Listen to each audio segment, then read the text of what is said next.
Hey there, it's Dr. Judy. Welcome, come on in. Kick off your shoes, stay a while. Today we're going to be talking about Kratom, and I have a friend of mine here, Mike. Hey Mike, how you doing? Pretty good. How are you doing today? I'm doing good. Got your shoes kicked off? Not yet. Kick off your shoes. Sounds like a good idea to me. Yeah, get comfortable. So, you are my go-to for Kratom information. When did Kratom start? Kratom first originated when they first found it was 1834.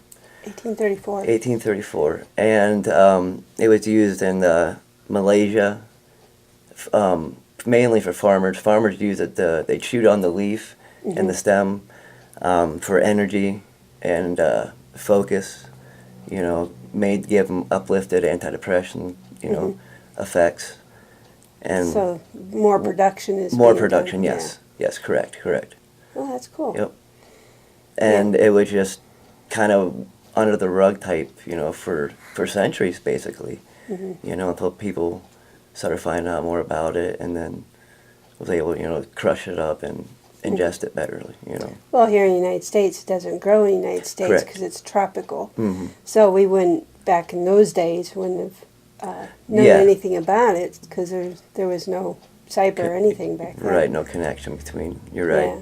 And with the technology today, we get to know about all kinds of things. And that's what's great about that. Yeah. One of the main places is Thailand, Malaysia, Asia. I believe that's it, as far as I know. Or some of the places that it grows at indigenously. Yeah, it's basically the plant is a tropical plant, so it likes humidity, lots of sun. We started growing this when it was little, and actually the mother plant of this we have in kind of like an aquarium, and we're trying to keep it moisture. That's the hardest thing is keep the moisture in there. Humidity levels. Yeah. Yeah.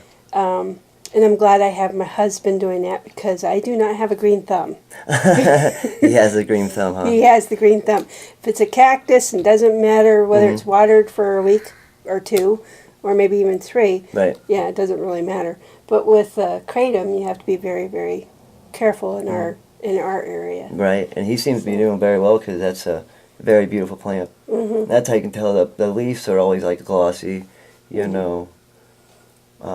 just very beautiful. Now I believe as it goes, you should see like a reddish in the vein. I believe more coming out in it, from what I've seen. Yeah, this is a small, because they are trees.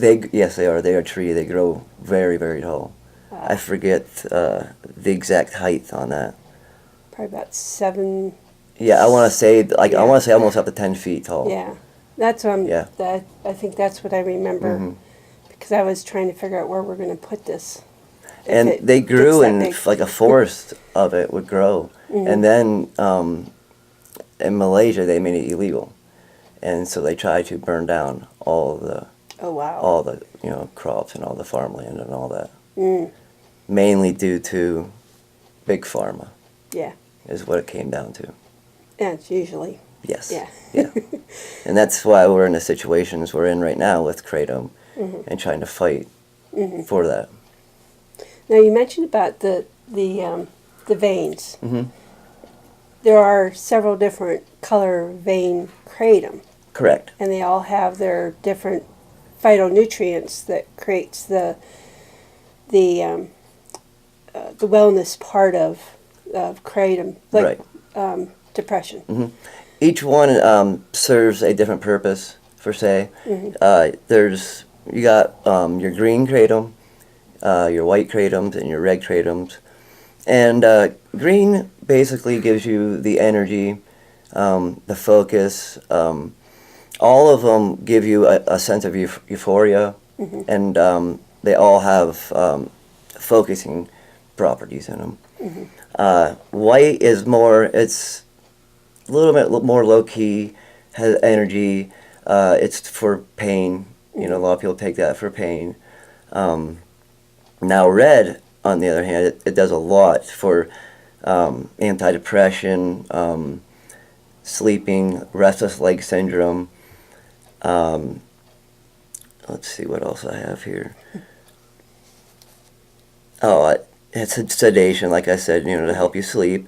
And the big thing with the Reds, it's which helping out a lot of people, is it helps with opiate withdrawal. And that is a big thing with our society today. There's like thousands of people on opioids. Yes. It's astounding how many people die a minute in this world due to pharmaceutical drugs like that. In which Kratom is just a plant that was given to us by the earth. Opioids are good for certain things. However, if you want to be productive, a lot of people cannot be productive on opioids. And there are people that just do not want to sign those papers and say, okay, I'm on disability, and do nothing. There's a lot of people that want to be functional human beings in their community, and you can on opioids. So this is a great way of getting off the opioids and helping them to be productive.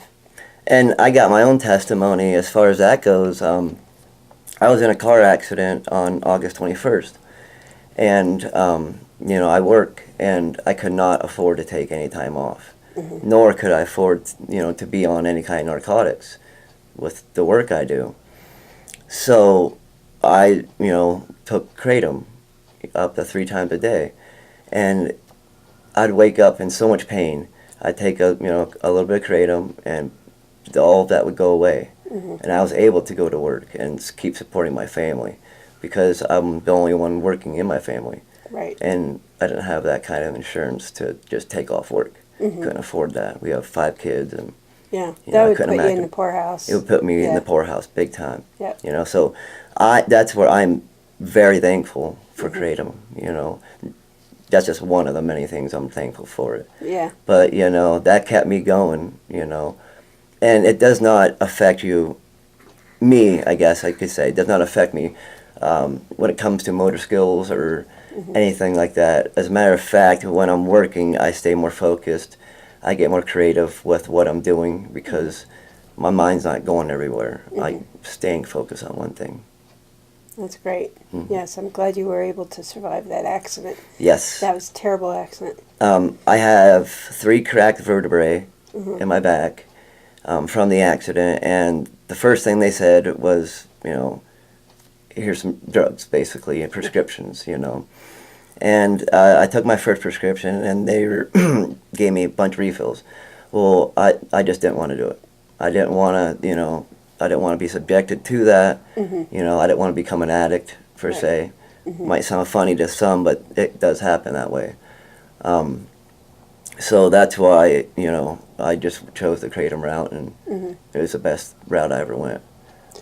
There are a lot of people out there that have addictive personalities. Yes. And it could be anything. You could be addicted to anything. But when it comes to the, opioids, as we see, there's, growing where people are breaking into homes to steal it. And it's unreal, the epidemic that's really going on out there. Yeah. I'm also a moderator of a website that helps with, children that are addicted and families who have addicted, Is that a nonprofit? Yes. Yeah. What is the... It's called freefromhell.com. Okay. And like I said, there's no doctors there. It's just ordinary people that talking about addiction and problems and such. And one of the main things we talk about on there is how addicts get prescribed Suboxone or they get prescribed methadone. Well, they're supposed to be short-term treatments, but they end up being a lifetime treatment. It's just a substitute.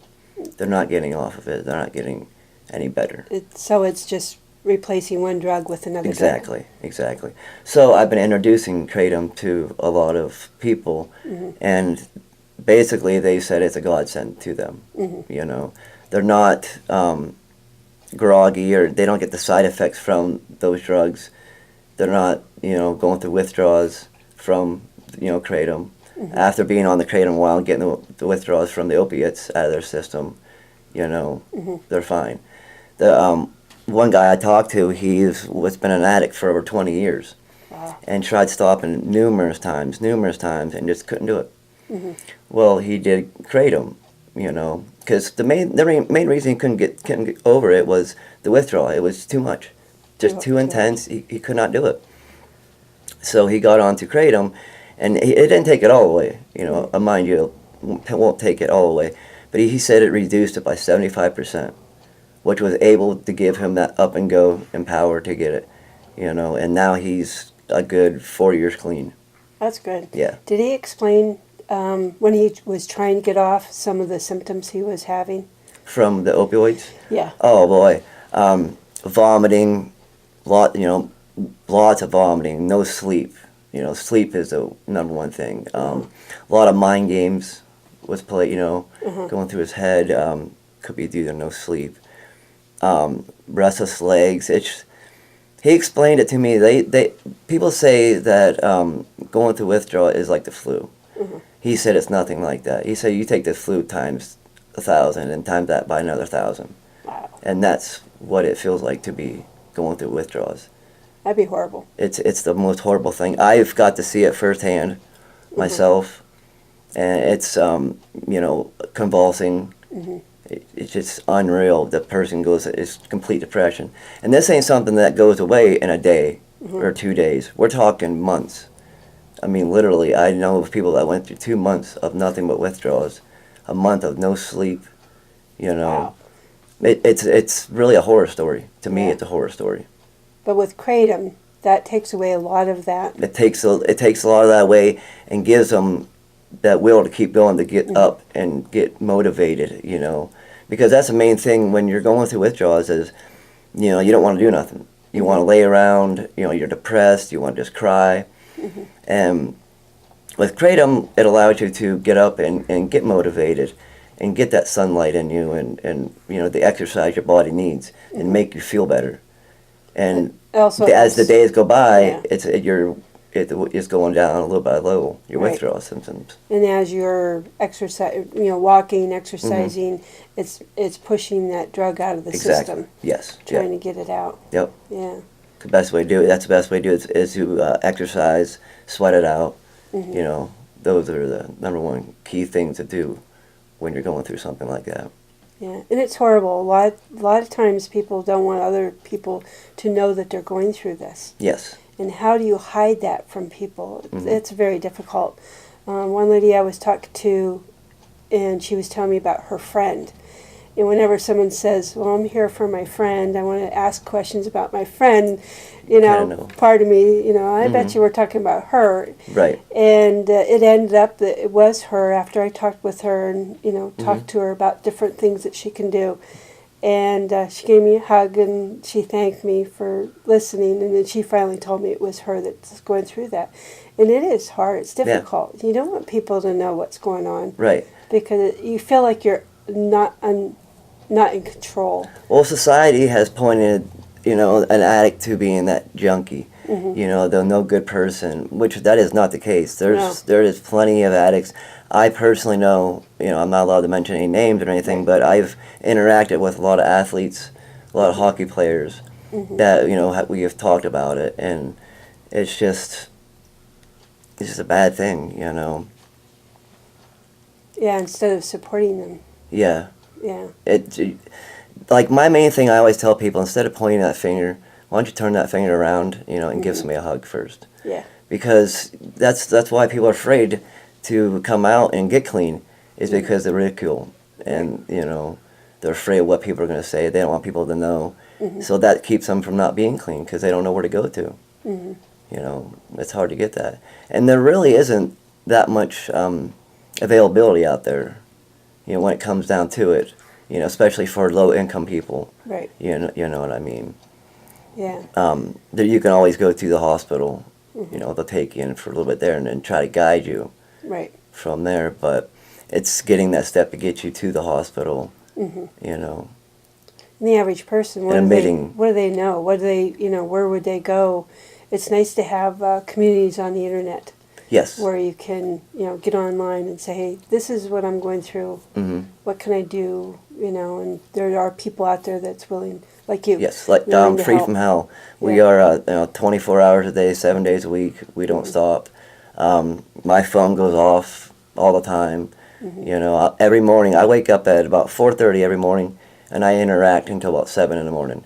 Now that's just with my Canadian friends and stuff Yeah. because people that in a different time zone. Right. You know, then around 5 or 6 is when I'll start interacting with the U.S. and stuff like that. Yeah. Because it's an all around world. It's around the world. Yeah. And when we first started, I believe we were only like 2,000 strong. Yeah. Now we're up to, I want to say 40. That's cool. The guy who started it, Ryan Donnelly, was featured on the Men's Health Journal and was on the Anderson Cooper show Oh. talking Okay. about that, you know. And that's what's great about it. It's a safe place. And you do not have to put your name on there. It's all anonymous if you want to be. You don't have to tell people your name. You just go there for comfort. Yeah. And I see a lot of people going in there not saying their name or anything, but within a month or two, their names are on there. They're not afraid anymore. Right. You know, they're feeling proud about it. Yeah. You're not proud about what they did or anything, but proud that they're proud that they're finally getting getting their the life help, and that going. there is people out there that do care, because there are a lot of people that do care. Yeah. You know, and that's the main thing, is people don't think that. Right. It's great. It's a great feeling for them people to know that. Sorry about that. Well, let's stop this one for this time, Okay. and then we'll go into another program and talk about other things. Okay. But I'm glad we got that information out there, and it'll hopefully will help some people. Yes. Yes. Thanks, Mike. I hope And so too. thanks for watching or listening, and have a wonderful, peaceful day.